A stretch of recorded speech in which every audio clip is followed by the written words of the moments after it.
Boop. Happy Monday. Today is Monday, April the 12th, 2021, and today's daily Bible readings come to us from Psalm 135, Daniel 3, 1 through 30, and then First John 2, 3 through 11. And I want to look at Daniel 3, 1 through 30 today and answer the question, who is the God? Um, so this is the story of Shadrach, Meshach, and Abednego, or if you were a devotee of VeggieTales, Rack, Shack, and Benny.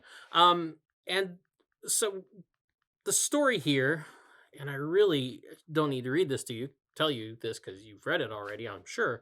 But Shadrach, Meshach, and Abednego are servants of Nebuchadnezzar. They're some of these youths that came out of uh, Judea, Jerusalem, when the Babylonians conquered that, and they took all the people. No, not all the people, but they took a good chunk of the people away.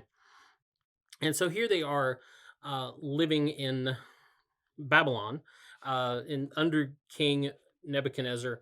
And some of these guys, they found their way into actually positions of authority, working for the king.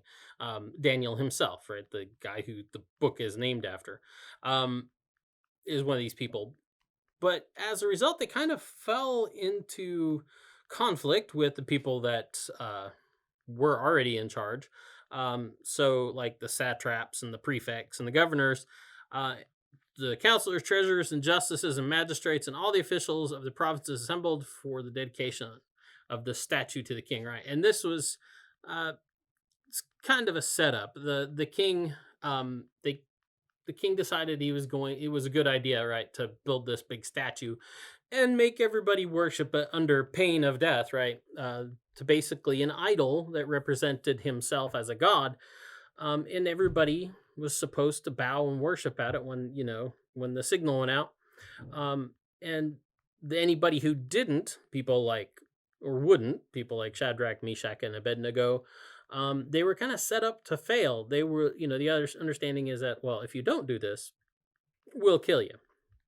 Um, and so that's where we get to where I'm picking up is where, of course, Shadrach, Meshach, and Abednego, that they wouldn't do it because they were good Jewish boys. They didn't worship idols, and they tell him that, and he says, "Well, there's nothing to do for it. If you don't bow down, worship it, I'm going to put you in this fiery furnace." This is the story of the fiery furnace, and their response to him is, "Do what you got to do."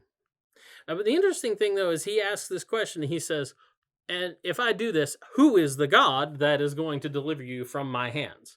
Um, who is the God? Well, who is the God that delivers them? It's the God who stands in the fire with them. And that's really, to me, the interesting part of this.